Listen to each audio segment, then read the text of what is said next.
आज दुनिया में हम बड़ी तेजी को देख रहे हैं। हर चीज क्विकली, हर चीज फास्ट, सब कुछ जल्दी जल्दी जल्दी। इंफॉर्मेशन बहुत तेज हो चुकी है।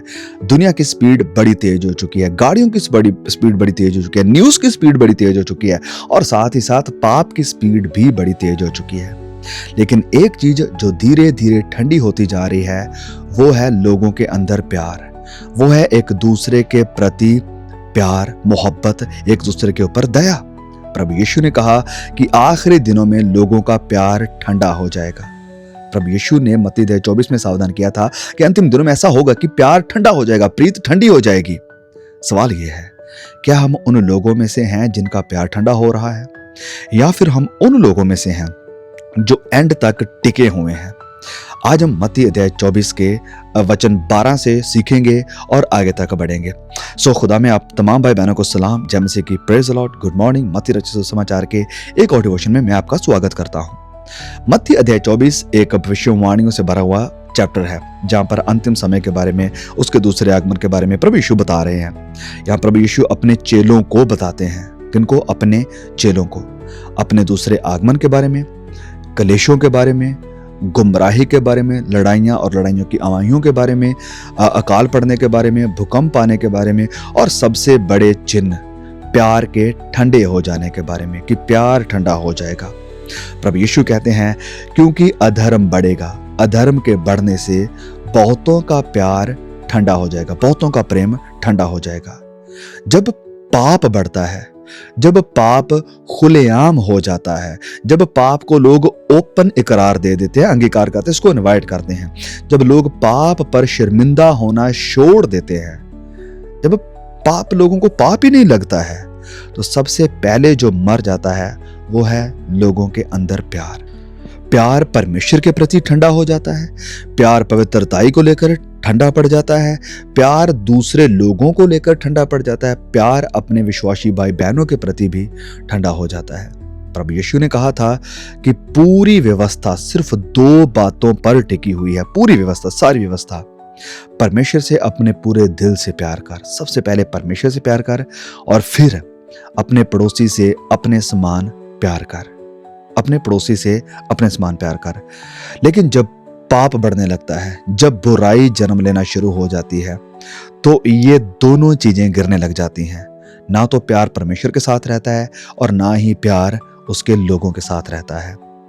फिर प्रभु यीशु आगे बार बार सावधान करते हैं अंतिम समय को लेकर।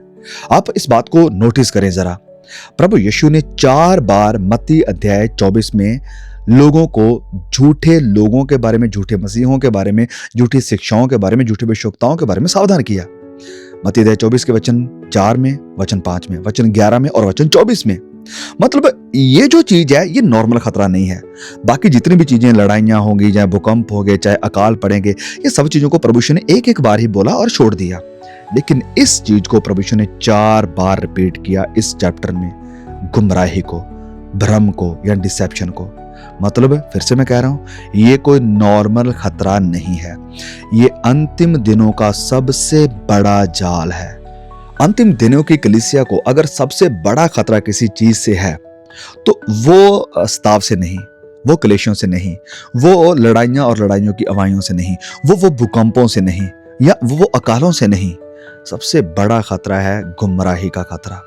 इसीलिए प्रभु यीशु ने 4 बार इस बात को रिपीट किया है, क्योंकि ये खतरा सबसे बड़ा जाल है कलीसिया के ऊपर। आज गुमराही यानी डिसेप्शन सिर्फ बाहर से नहीं आ रहा है। ये खतरा या ये जो गुमराही है सिर्फ बाहर से नहीं आ रही, ये चर्च के अंदर से आ रही है।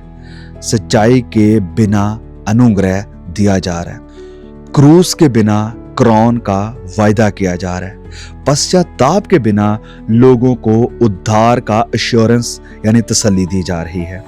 प्रभु यीशु कहते क्या है आगे? वो कहते हैं कि जो अंत तक बना रहेगा, अंत तक जो धीरज धरेगा, वही बचाया जाएगा। जो अंत तक खड़ा रहेगा, जो अंत तक कंप्रोमाइज नहीं करेगा, जो अंत तक सत्य में बना रहेगा।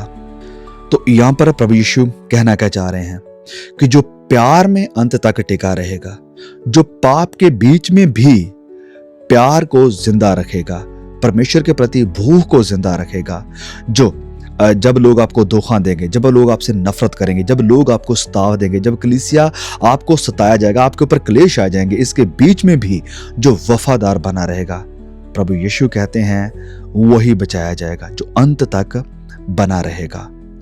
तो इस सच्चाई को सुनो मेरे भाई मेरी बहन, इस सच्चाई को सुनो। प्यार उनसे करना बड़ा ही आसान होता है जो हमसे प्यार करते हैं। ये दुनिया का रूल है, दुनिया ऐसा कर रही है, संसार इसमें ऑलरेडी लॉलीन है, ऐसा कर रहा है कि जो तुमसे प्यार करता है बदले में तुम भी उनसे प्यार देते हो। उनसे प्यार करना आसान है जो आपसे प्यार करते हैं। लेकिन प्यार का रियल टेस्ट तब आता है, प्यार का असल टेस्ट तब होता है जब लोग आपको हर्ट करते हैं, जब लोग आपसे नफरत करते हैं, आप बदले में उनसे प्यार करते हो। उड़ीसा में बीते दिनों जो इंसिडेंट हुआ, जब प्रभु के एक दास को, एक पास्टर को, एक खादिम को मारा गया, पीटा गया, जबरदस्ती कौ डंग यानी गोबर उसके मुंह में डाला गया और अपने नारे लगवाने की उनसे कोशिश करी गई। बदले में बहुत सारे लोगों का खून खौल रहा था, ये कैसे हो सकता है, गलत हो रहा है, ये हो रहा है। लेकिन उस प्रभु के दास ने माफ कर दिया। उसने कहा जिन लोगों ने मेरे साथ ऐसा किया मैं उनको माफ करता हूं। ये प्यार मुश्किल है। यहां पर ऐसे हालातों में माफ करना मुश्किल है कि जब लोग आपको परेशान कर रहे हैं, लोग आपको हर्ट कर रहे हैं, तब भी प्यार करना। रियल प्यार का टेस्ट तब होता है जब लोग हमारे खिलाफ पाप करते हैं, जब लोग हमारे खिलाफ पाप करते हैं। प्यार का टेस्ट तब होता है जब लोग हमें धोखा देते हैं, जब लोग हमसे धोखा करते हैं। उसी समय में ये फैसला होता है कि क्या मैं ठंडा हो जाऊं या पवित्र आत्मा की सामर्थ्य से प्यार में टिका रहूं, माफ करूं, नफरत को निकालूं, सारी कड़वाहट को अंदर से दूर कर दूं। वचन 14 में प्रभु यीशु कहते हैं, फिर आगे एक और चिन्ह बताते हुए, वो है सुसमाचार का प्रचार या परमेश्वर के राज्य का प्रचार। वो कहते हैं the gospel of the kingdom shall be preached unto all the Nations, कि सब जातियों में परमेश्वर के राज्य का प्रचार होगा, तब अंत आ जाएगा। ये सिर्फ ये नहीं है कि प्रभु यीशु पाप माफ करता है। ये जो परमेश्वर के राज्य का सुसमाचार है वो ये नहीं है कि प्रभु यीशु सिर्फ पापों को माफ करता है, ये इससे ज्यादा है, ये इससे कहीं ज्यादा बढ़कर है। सबसे पहली बात है कि प्रभु यीशु राजा है, प्रभु यीशु बादशाह है, रूलर है। फिर दूसरी बात, वो हर एरिया का प्रभु है, वो आपकी जिंदगी के, आपके हर एक एरिया का लॉर्ड है, प्रभु है, मालिक है। तीसरी बात, उसका रूल हमारी सोच पर है, हमारे शब्दों पर है, हमारे रिश्तों पर है और हमारे हर एक गतिविधि पर है। रोमियो अध्याय 14 वचन 17 कहता है कि किंगडम ऑफ गॉड क्या है, परमेश्वर का राज्य है क्या? धार्मिकता, शांति और आनंद। ये है परमेश्वर का राज्य जो कि पवित्र आत्मा से होता है, धार्मिकता, शांति और आनंद। तो अभी मेरे प्रिय भाई मेरी बहन, इस बात को ध्यान से सुने। प्रभु यीशु ने यह नहीं कहा कि सब लोग मसीह बन जाएंगे, पूरी दुनिया के लोग मसीह यीशु को अपना लेंगे। उन्होंने ये कभी नहीं कहा। उन्होंने कहा कि विटनेस के लिए, कि गवाही हो, कि सब लोगों पर गवाही हो। विटनेस के लिए ये सारे लोगों पर, सारी जातियों पर परमेश्वर के राज्य का प्रचार होगा। इसलिए आज जरूरी है, आज अर्जेंसी है कि यस, चिन्ह ऑलरेडी हमें दिखाई दे रहे हैं, हम इनको देख रहे हैं, समय कम है, हम देख रहे हैं।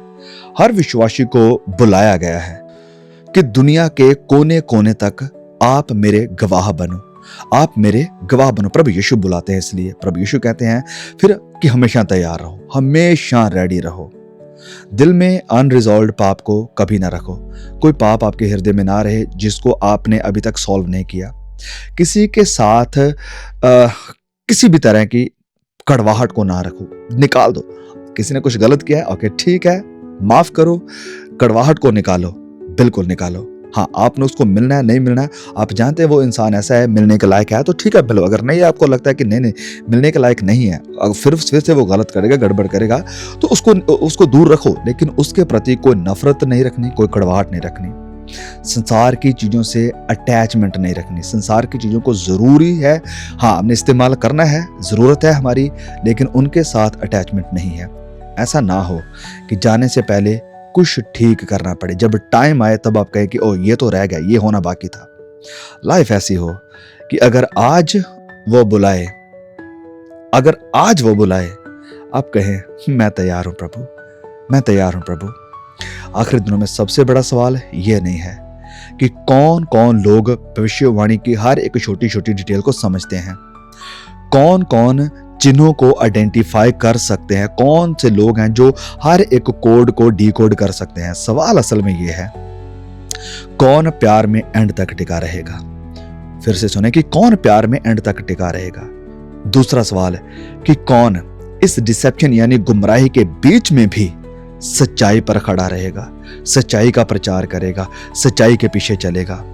तीसरा, कौन ठंडा नहीं पड़ेगा, चाहे कुछ भी हो जाए, चाहे कुछ भी हो जाए, कोई ठंडा नहीं पड़ेगा। सवाल जरूरी ये है, ये जरूरी सवाल है।